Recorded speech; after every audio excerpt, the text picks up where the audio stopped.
Noticing it, Nimai's wonder knew no bound. But Nimai's astonishment knew no bound. Hi, my dear students, welcome back to my channel Competitive English School. Today I will share a translation from P.K. Sarkar. Translation number 37.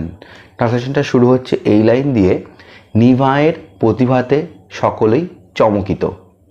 তো my dear students, আজকে আমি এই ট্রান্সলেশনটা তোমাদের সাথে পুরো আলোচনা করব এবং অ্যান্সার বলে দেব। তো শুরু করার আগে আমরা দেখে নিই প্যাসেজে কি বলছে।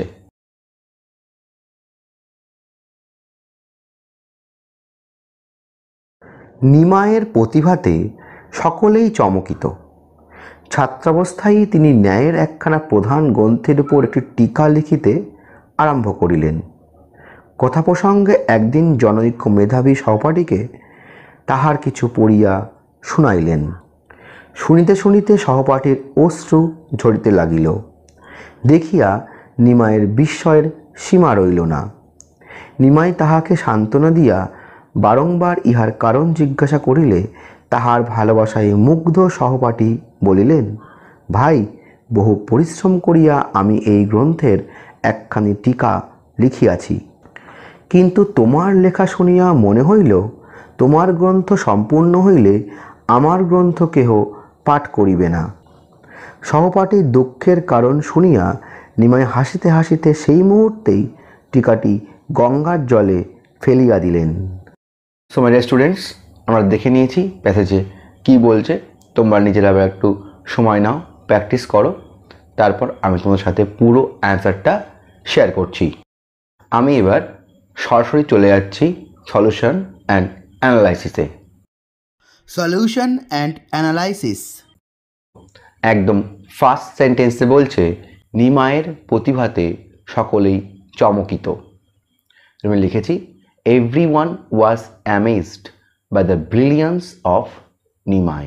তাহলে নিমাইয়ের প্রতিভাতে সকলেই চমকিত। তাহলে everyone was amazed by the brilliance of Nimai. তো এই সেন্টেন্সটা লেখা হয়েছে পাস্ট ইনডিফিনিট টেন্সে, এর প্যাসিভ ইউজ করে।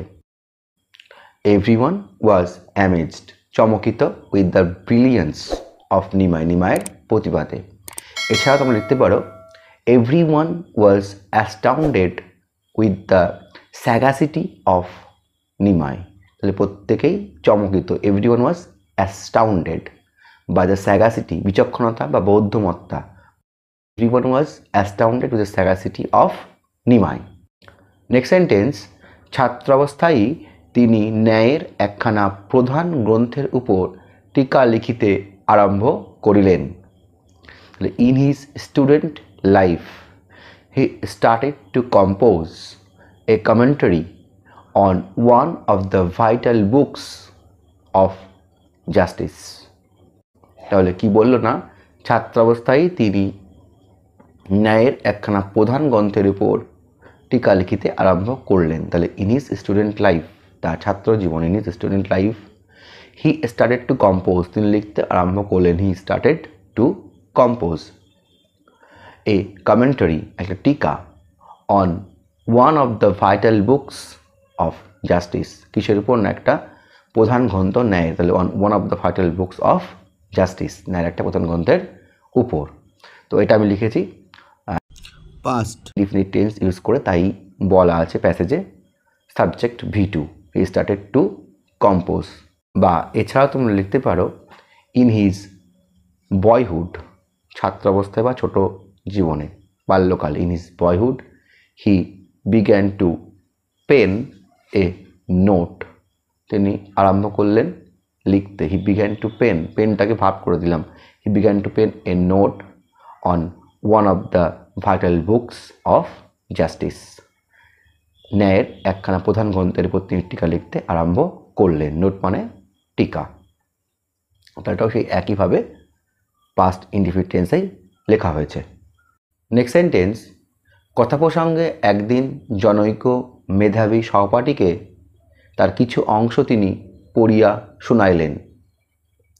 One day, while discussing the same context with one intellectual co-fellow. He read out some portion of his composition to him. তাহলে কি কথা প্রসঙ্গে একদিন জনৈক সন্ন্যাসীকে তার কিছু অংশ পড়িয়া শোনাইলেন। তাহলে ওয়ান ডে একদিন, while discussing on the same context, যখন আলোচনা করছিলেন সেই একই কনটেক্সটে বা একই প্রসঙ্গে, with his one intellectual co-fellow, তার নিজের his one একজন co-fellow সহপাঠী, with his one intellectual co-fellow, he read out তিনি পড়িয়া শোনালেন, he read out some portion of his composition তার লেখার কিছু অংশ, some portion সেই একই composition to him তাকে পড়িয়া শোনাইলেন।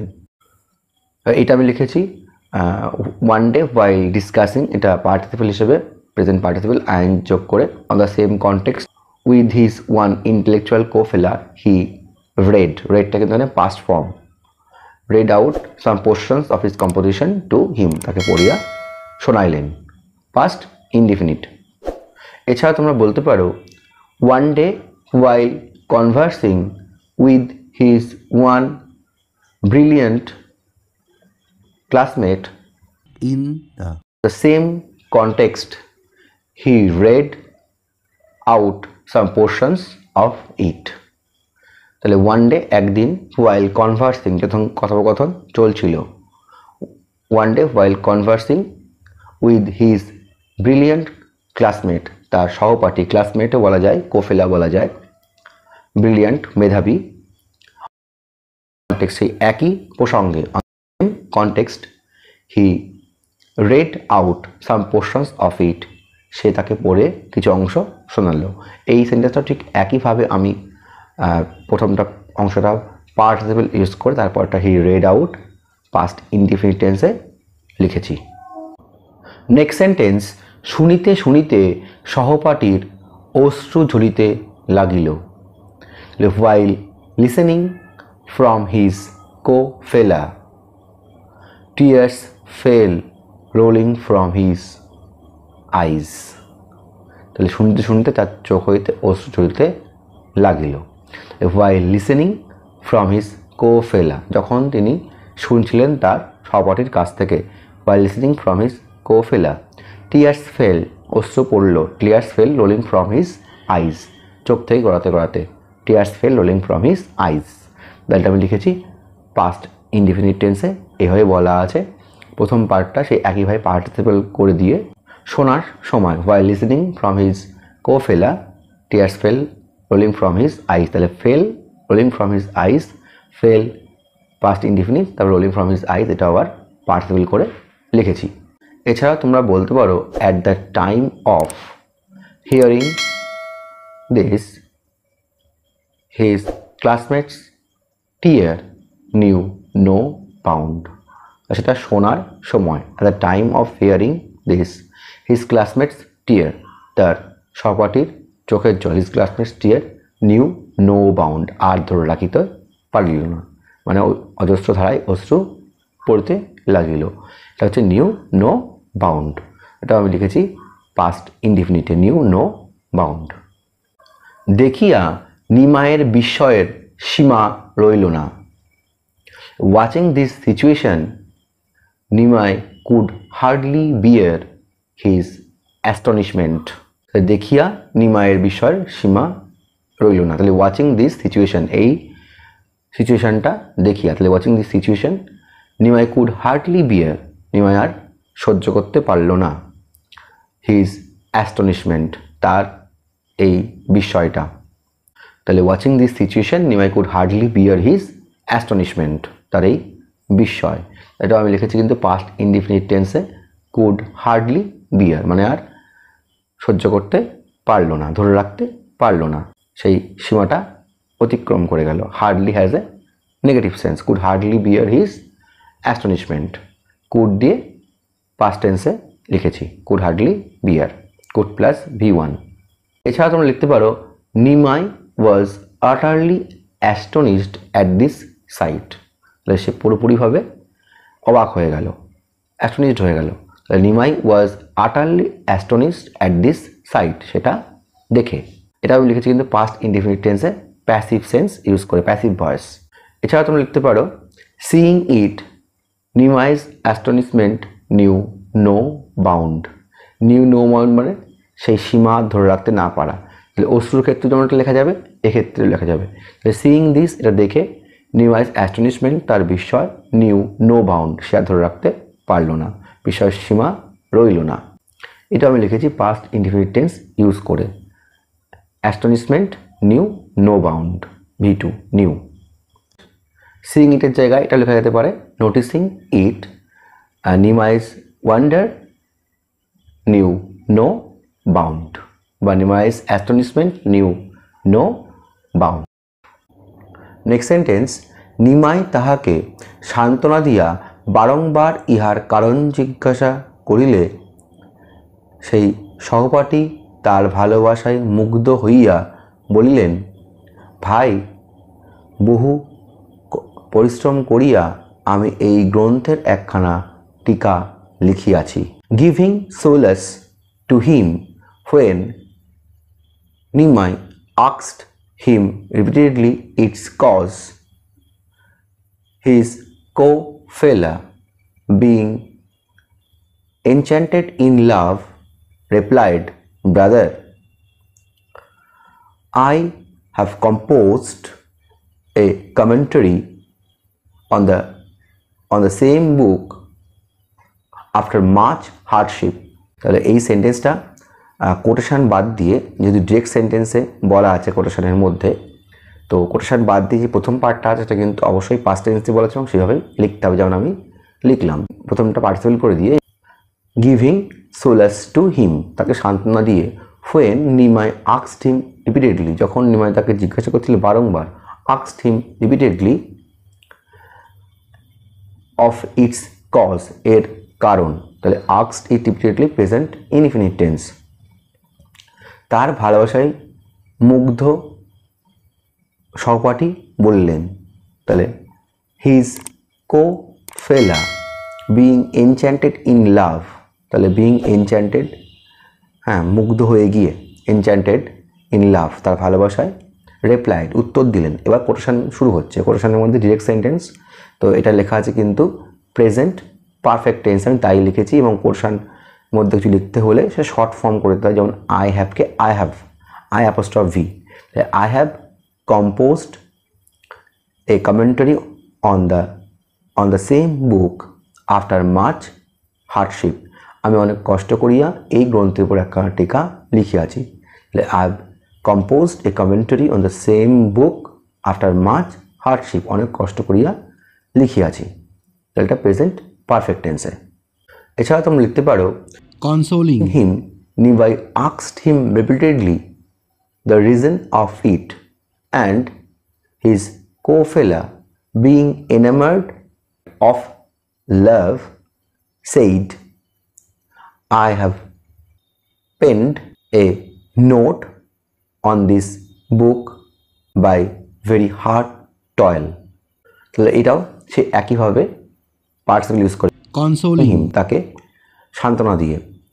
নিমাই asked him repeatedly, তাকে বারবার জিজ্ঞাসা করেছে, the reason of it, এর কারণ, and his co-fellow, being enamored by his love, said, তাহলে being enamored by his love, said, তাহলে এটাও পাস্ট ইনডিফিনিট। আর প্রথমে he asked repeatedly, এটাও কিন্তু পাস্ট ইনডিফিনিট। being enamored, মুগ্ধ হয়ে, তার ভালোবাসায়, by love, said, কোটেশন শুরু হচ্ছে এবং এটা ডিরেক্ট সেন্টেন্সে আই হ্যাভ পেইন্ট, আমিও লিখেছি, এ নোট, একটা টিকা, অন দ্য সেম বুক, একই বইয়ের উপর, বাই ভেরি হার্ড টয়েল, খুব পরিশ্রম করার মধ্য দিয়ে। এবার একই কোটেশনের মধ্যে চলছে, কিন্তু তোমার লেখা শুনিয়া মনে হইল, তোমার গ্রন্থ সম্পূর্ণ হইলে আমার গ্রন্থ কেহ পাঠ করিবে না।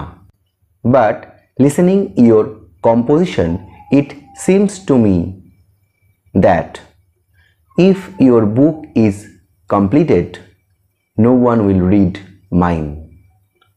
তাহলে তোমার লেখা শুনিয়া মনে হইল তোমার গ্রন্থ শেষ হইলে আমার গ্রন্থ কেউ পাঠ করিবে না। কোশ্চেনের মধ্যে চলছে, তাহলে এটাও কিন্তু প্রেজেন্ট টেন্সেই লিখতে হবে, ডিরেক্ট সেন্টেন্সে রয়েছে। তাহলে লিসেনিং ইওর কম্পোজিশন, তোমার লেখা শুনে মনে হলো, লিসেনিং ইওর কম্পোজিশন প্রেজেন্ট, এটা হচ্ছে পার্টিসিপেল ইউজ করে লেখা হয়েছে listening your composition. It seems to me that, আমার এটা মনে হলো, it seems to me that if your book is completed, যদি তোমার বইটা সম্পূর্ণ হয়, if your book is completed no one will read mine, আমারটা কেউ পড়বে না। তাহলে listening your composition, it seems to me present indefinite that if your book is completed, এটা প্রেজেন্ট ইনডিফিনিট কিন্তু passive. If your book is completed no one will read mine, কেউ আমারটা আর পড়বে না। No one will read, future indefinite, no one will read mine, এখানে mine হচ্ছে positive pronoun, mines means my composition, মানে তার কম্পোজিশনটা কেউ আর পড়বে না। এখানে কোটেশনটা ক্লোজ। এছাড়াও তোমরা লিখতে পারো, but hearing your composition I suppose to think that no one will peruse my book if your book is completed।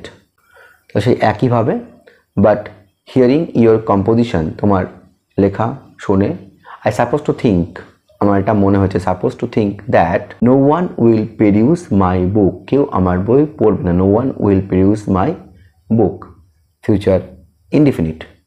If your book is completed, যদি তোমার বই সম্পূর্ণ হয়, এটাও সেই একইভাবে প্রেজেন্ট ইনডিফিনিটের প্যাসিভ। লাস্ট সেন্টেন্স, সহপাঠীর দুঃখের কারণ শুনিয়া নিমাই হাসিতে হাসিতে সেই মুহূর্তেই টিকাটি গঙ্গার জলে ফেলিয়া দিলেন। তাহলে hearing the cause of his co-fellow's sorrow Nimai then chuckled and threw his note instantly in the river Ganges। তাহলে বন্ধুর দুঃখের কারণ শুনিয়া নিমাই হাসিতে হাসিতে সেই মুহূর্তেই টিকাটি গঙ্গার জলে ফেলিয়া দিলেন। Hearing the cause of his co-fellow's sorrow, তার বন্ধুর দুঃখের কারণ শুনিয়া, hearing the cause of his co-fellow's sorrow, participle করে দিয়েছি, hearing the cause of his co-fellow's sorrow he chuckled, past indefinite, তিনি হাসতে হাসতে, হি chuckled and threw his note instantly, এবং মুহূর্তের মধ্যে ছুঁড়ে ফেললেন, threw his note instantly in the river Ganges, Ganga নদীতে। তাহলে হি chuckled and threw, past indefinite tense use করে লিখেছি, threw, chuckled and threw his note instantly in the river Ganges। Students, এই ছিল আমার আজকের ভিডিও। তো আশা করি তোমাদের ভিডিওটি অবশ্যই ভালো লাগবে। তো যদি তোমাদের ভালো লেগে থাকে তোমরা কিন্তু অবশ্যই লাইক করতে ভুলো না। আর এখনও পর্যন্ত আমার চ্যানেলটা সাবস্ক্রাইব করো না, সাবস্ক্রাইব বাটনে সাবস্ক্রাইব ক্লিক করো এবং পাশে থাকা বেল আইকনটা ক্লিক করে দাও to get further notification from my channel. আর তোমরা কিন্তু ভিডিওটি অবশ্যই তোমাদের বন্ধুদের সাথে শেয়ার করতে ভুলো না। মাই ডিয়ার স্টুডেন্টস, তোমাদের ভিডিওটা কেমন লাগলো তোমরা কিন্তু অবশ্যই আমাকে কমেন্ট বক্সে জানিও। আর তোমরা যদি কোনো সাজেশান দিতে চাও তাও কিন্তু তোমরা কমেন্ট বক্সে আমাকে বলতে পারো। তো মাই ডিয়ার স্টুডেন্টস, আজ এই পর্যন্তই। Thank you, thanks for watching, see you in the next video again.